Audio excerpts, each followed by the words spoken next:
जो हैबिट आप अभी इस वीडियो में जानने वाले हो वो आपको सामने वाले से हमेशा प्रोटेक्ट करेगी। फिर चाहे आपके सामने कोई इंसान हो या फिर कोई और चीज, चाहे कितना ही बड़ा इंसान क्यों ना हो, कितना ही पावरफुल क्यों ना हो, कितना ही पैसे वाला क्यों ना हो, या फिर कितनी ही बड़ी चीज क्यों ना हो, वो आपको कंट्रोल नहीं कर सकती और ना ही डैमेज कर सकती है। इसमें सबसे पहला पॉइंट आता है, दवाओं से दूर रहो चाहे कुछ भी हो जाए। किसी का पेट दर्द कर रहा है, किसी का सर दर्द कर रहा है, किसी का गर्दन दर्द कर रहा है, और यहाँ पर लोग क्या कर रहे हैं, मेडिकल पर जाकर 5 से 10 रुपए का पेन किलर लेके खा लेते हैं। ये दवा हमारे शरीर के लिए बिल्कुल नहीं है। ये सारे के सारे केमिकल्स हैं जो आप खा रहे हैं। अगर आप दवाओं का लंबे समय तक सेवन करेंगे तो ये आपके शरीर के लिए सही नहीं है। अगर किसी का पेट दर्द कर रहा है तो वो ये नहीं देखेगा कि उसका खान पान कैसा है, अच्छा खा रहा है या फिर बेकार खा रहा है, जिसकी वजह से उसको तकलीफ हो रही है। बस जाकर वो 5-10 रुपए की गोली ले लेगा। अगर किसी का सर दर्द कर रहा है, सोच सोच के टेंशन लिए जा रहे हैं, मरे जा रहे हैं, तो वो अपने सोच पर कंट्रोल नहीं रखेंगे। वो जाकर मेडिकल से 5-10 रुपए का पेन किलर लेके खाएंगे। अब यहाँ पर आप एक बात को समझो, अगर आप ज्यादा अंग्रेजी दवाओं का सेवन करते हैं,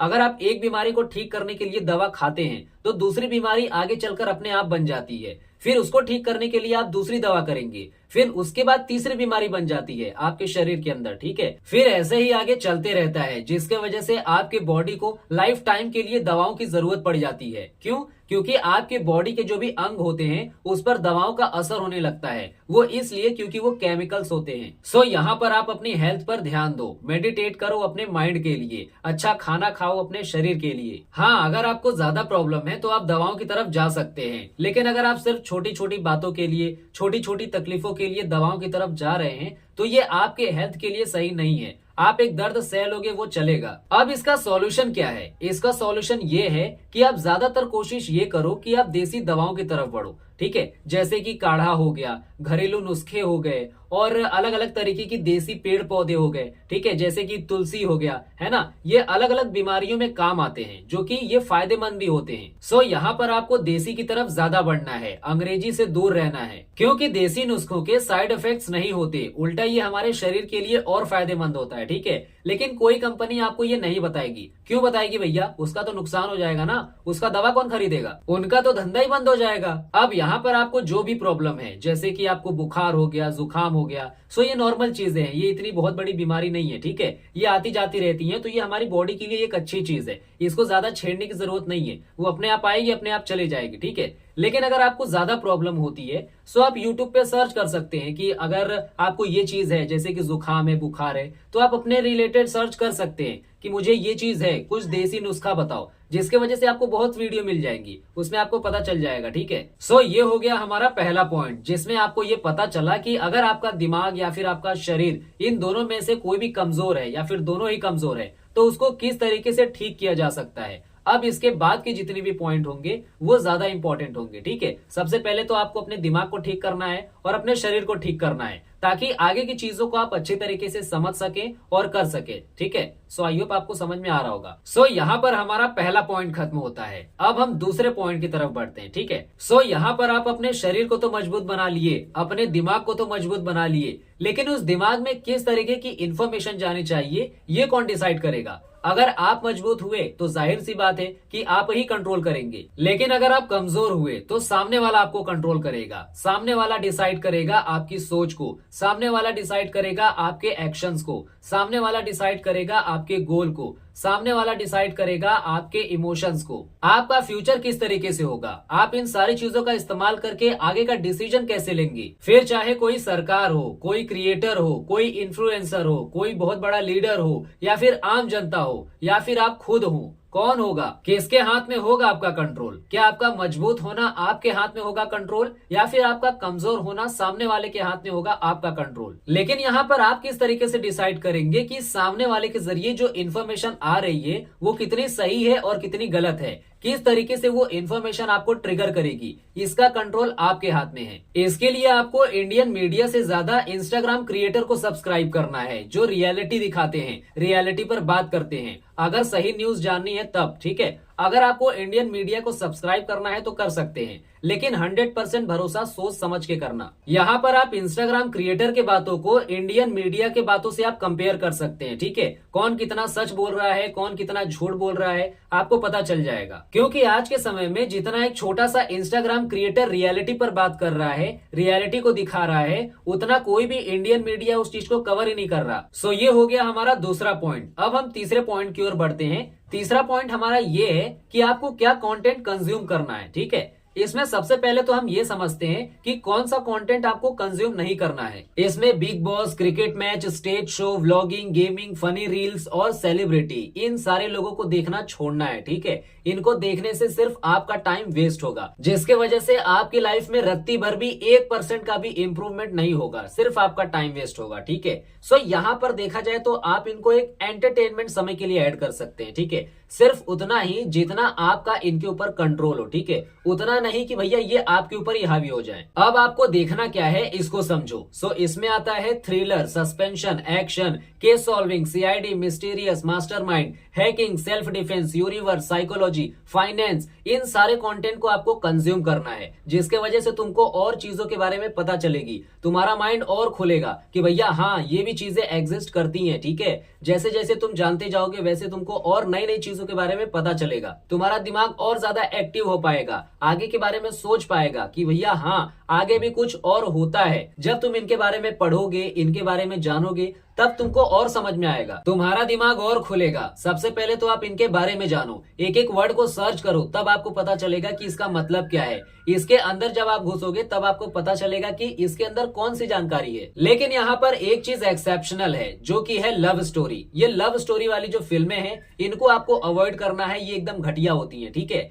इसमें आपको कुछ नहीं मिलने वाला। इसमें अगर आप इसको देखोगे ना तो आपकी सिर्फ पुराने जख्में ही ताजा होंगी, ठीक है। तो ये जले पे नमक छिड़कने वाले काम करेंगे, तो देखा जाए तो इससे आपको ही नुकसान होगा। सो यहाँ पर इसको आपको अवॉइड करना है। लेकिन हाँ, इसमें भी आपको एक चीज जरूर सीखने को मिलती है, जो कि है वैल्यू। यहाँ पर आपको एक इंसान की वैल्यू समझ में आती है कि भैया वो कितना इंपॉर्टेंट होता है। अगर आपके लाइफ में कोई आता है, अगर आप एक पुराने खिलाड़ी हैं तो आपको समझ में आ रहा होगा, ठीक है। अगर आपके पास एक्सपीरियंस होगा तो इस चीज को आप बेहतर तरीके से समझ सकते हैं। लेकिन फिर भी आपको इस चीज को अवॉइड करना है। कैसे फाइट किया जाता है, कैसे केस सॉल्व किया जाता है, कैसे कितने तरीके से सोचा जाता है, कैसे सामने वाले को जज किया जाता है, कैसे उसके बिहेवियर को पहचाना जाता है, कैसे उसके झूठ को पकड़ा जाता है, इन सारी चीजों के बारे में तुम्हें पता चलेगा, ठीक है। तुम्हारे अंदर क्या बदलाव हो रहा है ये तुमको खुद समझ में आएगा। तुम अपने आप को इम्प्रूव होते हुए देखोगे, ठीक है। हाँ, एंटरटेनमेंट के लिए आप गेम खेल सकते हैं, तो ये एक अच्छी चीज है, ठीक है। सो यहाँ पर हो गया हमारा तीसरा पॉइंट। अब हम चौथे पॉइंट की तरफ बढ़ते हैं। सो यहाँ पर हमारा चौथा पॉइंट ये है कि आपको कभी भी लोन की तरफ नहीं जाना है अगर आप गरीब हो, ठीक है। स्पेशली मैं गरीबों के लिए ही बोल रहा हूँ। आपके पास जितना है आपको उसमें ही काम चलाना है, उसमें ही खुश रहना है। क्यों पता है?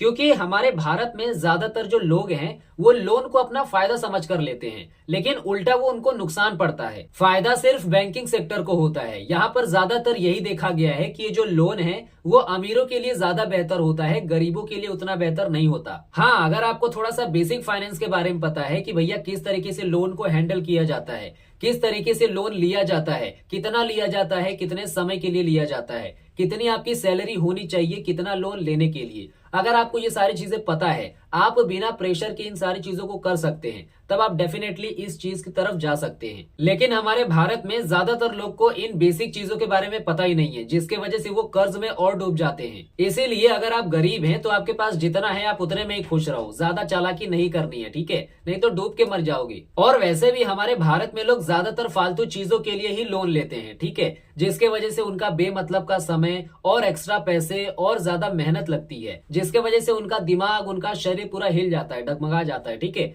बहुत ज्यादा असर पड़ता है। और वैसे भी हमारे देश में बाहर से दिखाने का रीति रिवाज बहुत चलता है, ठीक है, बाहर से लोगों को जलाने के लिए अपना चमक धमक दिखा देते हैं, लेकिन अंदर ही अंदर वो घुट घुट के मरते हैं, ठीक है। सो यहाँ पर आप पहले ही समझ जाओ। सो ये तो हो गया हमारा चौथा पॉइंट। अब हम बढ़ते हैं अपने पांचवें पॉइंट की तरफ, ठीक है। यहाँ पर हमारा पांचवा पॉइंट ये है कि आपको एजुकेशन सिस्टम से ज्यादा अपने ऊपर भरोसा करना है, ठीक है। एजुकेशन सिस्टम पर बहुत ज्यादा फोकस मत करो, क्योंकि ये सिस्टम आपको बताता है कि जॉब लेना कैसे है, लेकिन जब आप मार्केट में निकलेंगे, नई नई चीजों को देखेंगे, नई नई चीजों को अपनाएंगे, तब आपको पता चलेगा कि जॉब देना कैसे है, ठीक है। और आज के समय में आपको एक जॉब मिल जाए वही बहुत बड़ी बात है। और 20,000 की जॉब मिल जाए ये तो उससे भी बड़ी बात है, और एक फ्रेशर को जॉब मिल जाए ये तो और बड़ी बात है, और एक जेंजी फ्रेशर को 20,000 की जॉब मिल जाए ये तो उससे भी बहुत बड़ी बात है। क्योंकि जेंजी एक ऐसी प्राणी है कि भैया ये तो अपने घर से भी 10 रुपए मांगने में शर्माते हैं, इनको शर्म आती है, तो बाहर 20,000 की जॉब मांग लेंगे।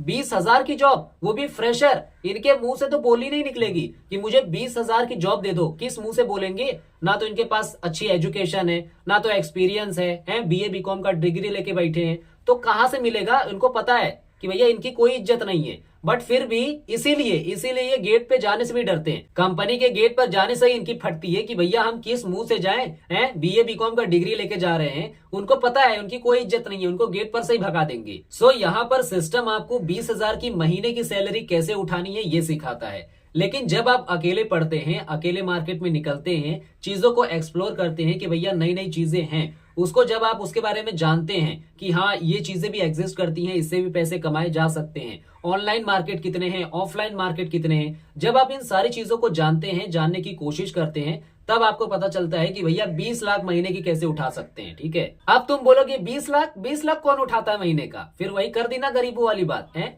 हाँ वो बात अलग है कि भैया तुमने देखा नहीं है, लेकिन बहुत लोग पढ़े हैं जो कि दिन के भी कमा रहे हैं, मिनट के भी कमा रहे हैं, सेकंड के भी कमा रहे हैं। तुमने देखा नहीं है वो बात अलग है। ठीक है, तो यहाँ पर अगर तुम्हारे औकात में ही नहीं आ रहा है, तुम्हारे बजट में ही नहीं आ रहा है, तुम 20 लाख हजम ही नहीं कर पा रहे हो, तो भैया 2 लाख मान लो, मजाक मजाक में है, 2 लाख तो हजम कर लोगे ना। कि हाँ कभी सुना रहेगा कि फलानवा का 2 लाख का पैकेट लग गया, पैकेट नहीं पैकेज लग गया। ठीक है, ये चीजें तब पॉसिबल हैं जब आप अकेले पढ़ते हैं, चीजों को देखते हैं, समझते हैं, रिसोर्सेज को खोजते हैं, उसके ऊपर प्रैक्टिस करते हैं, एक्सपीरियंस लेते हैं, उसको अप्लाई करते हैं, तब ये चीजें आपको पता चलती हैं, आसान लगती है। ठीक है, लेकिन जब आप किसी सिस्टम के अंदर रहते हैं, तब वो कवच होता है ना, कवच आपके ऊपर ऐसा होता है, आपको ऐसा कभी लगता ही नहीं कि भैया इसके ऊपर भी हम जा सकते हैं। ठीक है, तो यहाँ पर एक कवच टाइप का होता है। ठीक है, तो जिस दिन आप अपने आप पर आ गए ना, उस दिन गेम आपके हाथ में है, आप गेम पलट दोगे। ठीक है, सो यही खास बात होती है अकेलेपन का, अपने ऊपर भरोसा करने का, बिना किसी पे डिपेंड हुए। सो ये हो गया हमारा 5वां पॉइंट। अब हम 6वें पॉइंट की तरफ बढ़ते हैं। ठीक है, हमारा 6वां पॉइंट ये है कि आपको अपने बिहेवियर के ऊपर काम करना है। ठीक है, जैसे कि किसी के सामने किस तरीके से बात करनी है, बात करते समय किस तरीके का टोन होना चाहिए अलग अलग सिचुएशन पर। ठीक है, जैसे अगर आप गुस्सा हैं तो उसके लिए अलग टोन होता है, अगर आप हंसी मजाक कर रहे हैं तो उसका टोन अलग होता है, अगर आप थोड़े से प्यार से बात कर रहे हैं तो उसका टोन अलग होता है, अगर आप किसी बात को लेकर सीरियस है, अगर आप बातचीत कर रहे हैं सीरियसनेस में, तो उसका टोन अलग होता है। ठीक है, सो यहाँ पर आपको इसका भी ध्यान देना है। और बात करते समय वॉल्यूम कितना होना चाहिए ये भी आपको पता होना चाहिए, मतलब कितना धीरे बोलना है, कितना तेज बोलना है, और बात करते समय किस तरीके का आपका आई कांटेक्ट होना चाहिए अलग अलग सिचुएशन के हिसाब से। ठीक है, जैसे कि थोड़ा रोमांटिक टाइप में अलग होता है, थोड़ा गुस्सा टाइप में अलग होता है। ठीक है, हंसी मजाक के टाइम पे अलग होता है, तो इसमें भी कुछ बारीकियां होती हैं। ठीक है, और किस तरीके से उठना बैठना होता है, किस तरीके से लोगों से हाथ मिलाना होता है, बात करते समय किस तरीके का आपका बॉडी पोस्चर होना चाहिए, अगर आप खड़े हैं, बैठे हैं या फिर चल रहे हैं, तब आपका बॉडी पोस्चर किस तरीके से होना चाहिए, इन सारी चीजों के ऊपर आपको ध्यान देना है। इन सारी चीजों की वजह से आपकी रेगुलर लाइफ काफी ज्यादा बेहतर हो जाती है और सामने वाले के नजरिए में भी आप अच्छे दिखते हैं। सो यहाँ पर हमारा 6वां पॉइंट खत्म होता है। अब हम 7वें पॉइंट की तरफ बढ़ते हैं। हमारा 7वां पॉइंट ये है कि आपको गलत कामों से दूर रहना है। ठीक है, मतलब क्या, गलत कामों से क्या समझे, मतलब लड़ाई झगड़ों से आपको दूर रहना है। फिर चाहे आपके सामने कोई छोटा हो या फिर बड़ा हो, आपको सबकी इज्जत करनी है। ठीक है, आपको अपने काम से काम रखना है, आपका जो काम है आप वो करो। लेकिन यहाँ पर बहुत बार ऐसा होता है कि जो बंदे किसी से बात नहीं करते, अपने काम से काम रखते हैं, अपने में ही मगन रहते हैं, ठीक है, किसी से कोई मतलब नहीं है, वो सामने वालों के नजर में एक बार थोड़े से एटीट्यूड टाइप के लगते हैं, जिसके वजह से बहुत बार बहुत से लोग आपको छेड़ने की भी कोशिश करेंगे, लेकिन फिर भी आपको वहां पर कुछ नहीं बोलना है, किसी भी तरीके का रिएक्शन नहीं देना है। ठीक है, उकसाने की भी कोशिश करेंगे मारपीट के लिए, हो सकेगा तो आपको 1-2 झापड़ मार भी देंगे, लेकिन यहाँ पर भी आपको कुछ नहीं बोलना है। 1-2 झापड़ मार खा लेना, कम से कम मामला तो खत्म हो जाएगा। लेकिन अगर मामला शांत नहीं होता, वो पीछे नहीं हटते, तब आपको करनी है भैया उनके ऊपर चढ़ाई, छोड़ाना नहीं है बिल्कुल भी। अब आपको यहाँ पर करना क्या है, सबसे पहले तो आपको उस टाइम पे वहां पर कुछ नहीं करना है। हो सकता है कि भैया सामने ज्यादा पब्लिक हो या फिर एक ही बंदा हो, पावरफुल हो पैसों के मामले में, कनेक्शन के मामले में, सो वहां पर आपको उसको नहीं छेड़ना है। उसके बाद आपको चुपचाप वहां से निकलना है और सीधे अपने घर पर आना है। घर पर आने के बाद शांति से बैठना है और क्या करनी है, प्लानिंग करनी है। कैसी प्लानिंग, जिस तरीके से उन्होंने आपको समझाया है, आप उनको किस तरीके से समझा सकते हो, इसकी प्लानिंग करनी है। उसके लिए आपको प्लानिंग इस तरीके से करनी है कि अगर उसको कुछ हो भी जाता है तो भी किसी को कुछ पता ना चले कि सारा कर्मकांड आपका ही है। सामने वाले बंदे तक को नहीं भनक लगनी चाहिए कि सारा करा धरा आपका है। आपकी प्लानिंग इस तरीके से होनी चाहिए, नहीं तो आगे चलकर आपके फ्यूचर के लिए आपको खतरा हो सकता है। सो इसके जरिए आप उसको सबक सिखा सकते हैं। फिर चाहे सामने वाला कितना ही बड़ा क्यों ना हो, कितना ही पावरफुल क्यों ना हो, कितना ही पैसे वाला क्यों ना हो, आप उसको मात दे सकते हैं। ठीक है, फिर चाहे आप उसको फिजिकली डैमेज करो, मेंटली डैमेज करो या फिर फाइनेंशियली डैमेज करो। ठीक है,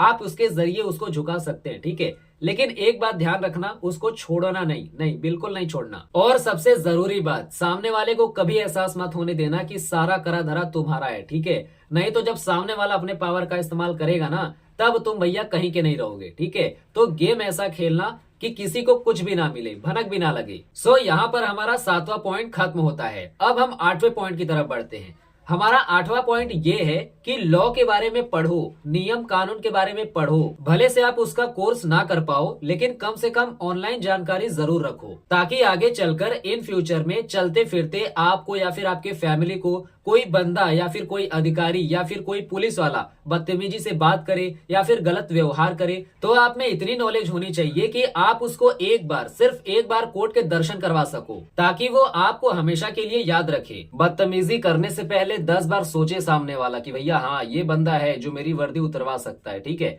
क्योंकि हमारे भारत में ज्यादातर आम जनता को इसलिए रौंदा जाता है, इसलिए थप्पड़ मारा जाता है, इसलिए गालियां दी जाती हैं, क्योंकि आम जनता को उनके कानून के बारे में पता ही नहीं है, जिसके वजह से वो गालियां खाकर, थप्पड़ खाकर भी शांत रहते हैं। आगे चलकर वो कोई एक्शन ही नहीं लेते। ठीक है, इसी के वजह से वो जो पुलिस वाले होते हैं वो अपने आप को राजा समझने लगते हैं। वो सोचते हैं कि उनका कोई कुछ बिगाड़ ही नहीं सकता। ठीक है, और आगे चलकर वो ऐसे ही मजबूत बनते हैं। जब तक पब्लिक का डर इन अधिकारियों के अंदर नहीं होगा, तब तक ये अपनी मनमानी ही करते रहेंगे। अभी आपने देखा रहेगा कुछ दिन पहले कैसे कुछ राइडर को बिहार हाईवे पर कुछ पुलिस वालों ने रोका और बेफालतू का हंगामा खड़ा किया, उनको बेफालतू की गालियां भी दी, बेफालतू के थप्पड़ भी मारे। ठीक है, तो इसलिए इन अधिकारियों को सबक सिखाना जरूरी होता है, क्योंकि कुछ ऐसे लोगों की वजह से पूरे डिपार्टमेंट का नाम खराब होता है। ठीक है, जो सही लोग होते हैं उनका भी नाम खराब होता है। सो ये चलते फिरते आपको कहीं भी मिल जाएंगे, इसलिए आपको इनके लिए भी प्रिपेयर होना है। वो तो सोशल मीडिया की पावर की वजह से उन अधिकारियों को हटा दिया गया, तो ये पावर होता है। जब तक पब्लिक रोड पर नहीं उतरेगी, अपने पावर को नहीं दिखाएगी, तब तक भैया इनको नहीं समझ में आने वाला। सो यहाँ पर हमारा 8वां पॉइंट खत्म होता है। अब हम 9वें पॉइंट की तरफ बढ़ते हैं। हमारा 9वां पॉइंट ये है कि किसी भी इन्फ्लुएंसर और सेलिब्रिटी को आंख बंद करके फॉलो मत करो, इससे तुम्हारा ही नुकसान होगा। इसको थोड़ा एग्जाम्पल के जरिए समझो, तब समझ में आएगा। अब यहाँ पर एक इन्फ्लुएंसर और सेलिब्रिटी का जो पीक लेवल होता है वो एट द एंड प्रमोशन का ही होता है। ठीक है, क्योंकि आपको भी पता है कि जब वो बंदा फेमस हो जाता है, बड़ा नाम कमा लेता है, तो उसके पास बड़ी बड़ी कंपनियां आती हैं अपने प्रोडक्ट और सर्विस को बेचने के लिए, प्रमोट करने के लिए, जिसके वजह से यहाँ पर केवल 3 लोग का फायदा होता है। सबसे पहले उस कंपनी को, उसके बाद उस सेलिब्रिटी को, उसके बाद गवर्नमेंट को। भैया टैक्स के जरिए वो भी तो कमा रही है, तो मिला जुलाकर इन तीनों का ही फायदा होता है, लेकिन जनता का नुकसान होता है। क्यों? क्योंकि उनका पैसा जाता है, उनका हेल्थ जाता है। फॉर एग्जाम्पल, अगर एक सेलिब्रिटी विमल का प्रमोशन करता है तो उसके जरिए किसका फायदा होगा? उस कंपनी का फायदा होगा, सेलिब्रिटी का फायदा होगा और टैक्स के जरिए गवर्नमेंट का भी फायदा होगा। लेकिन यहाँ पर नुकसान जनता को होगा, उसका हेल्थ भी जाएगा, उसका पैसा भी जाएगा। अगर कोई सेलिब्रिटी किसी कंपनी का प्रोडक्ट या फिर सर्विस प्रमोट कर रहा है, उसका प्रमोशन कर रहा है, तो तुरंत जाके उसको खरीद नहीं लेना है, अपना भी दिमाग लगाना है कि क्या सच में उस प्रोडक्ट की मुझे जरूरत है, उस सर्विस की मुझे जरूरत है या सिर्फ मेरे पैसे जा रहे हैं, मेरी हेल्थ जा रही है। अपना भी दिमाग लगाओ। मुझे तो यही नहीं समझ में आता कि भैया एक सेलिब्रिटी के इशारे से पूरी जनता इतनी पागल क्यों हो जाती है। मैंने तो आज तक किसी भी सेलिब्रिटी के एक भी प्रोडक्ट प्रमोशन से आज तक एक भी प्रोडक्ट नहीं खरीदा। क्यों भैया? क्योंकि मैं उनको फॉलो ही नहीं करता, जिसके वजह से फालतू का पैसा इधर उधर जाए। अब यहाँ पर तुम समझो कि एक प्रोडक्ट को प्रमोट करने में उसका प्राइस कितना हाई हो जाता है। ठीक है, उस प्रोडक्ट में सेलिब्रिटी का खर्चा होता है, प्रमोशन का खर्चा होता है, कंपनी का खर्चा होता है। ठीक है, ये सारे खर्चे उस पर मिले होते हैं, जिसके वजह से उस प्रोडक्ट का प्राइस हइया से हइया 7वें आसमान तक पहुंच जाता है। ठीक है, अब जो प्रोडक्ट गरीबों के लिए होता है, यानी उनके बजट में होता है, वो तो ठीक है भैया, वो खरीद लेंगे। लेकिन बहुत सा प्रोडक्ट भैया आउट ऑफ सिलेबस हो जाता है। कोई टी शर्ट लोकल मार्केट में 200 रुपए का मिलता है और वही टी शर्ट बड़े मार्केट में 2000 का मिलता है। बहुत ज्यादा फर्क नहीं होता, सिर्फ ब्रांड का फर्क होता है। ठीक है, बाकी उतना क्वालिटी का फर्क नहीं होता। वही चीज मार्केट में ब्रांड के नाम पे बिक रहा है तो भैया वो 2000 का बन जाता है। ठीक है, मतलब जो काजू बादाम तुमको लोकल मार्केट में कई 100 में मिलता है वही ब्रांड के नाम पे बड़े मार्केट में कई 1000 में मिलता है। ठीक है, बाकी क्वालिटी में उतना फर्क नहीं होता, बस यहाँ पर ब्रांड का फर्क होता है। जहाँ पर ब्रांड का नाम आया वहां पर चीजें महंगी हो जाती हैं, इस चीज को समझो। ठीक है, बाकी उतना पैसा उसमें डालने की जरूरत नहीं है। सो यहाँ पर हमारा 9वां पॉइंट खत्म होता है। अब हम आखिरी पॉइंट की तरफ बढ़ते हैं जो कि है हमारा 10वां पॉइंट, जिसमें आपको सोशल मीडिया से दूर रहना है। अब ऑब्वियसली आज के समय में आप पूरी तरीके से दूर नहीं हो सकते,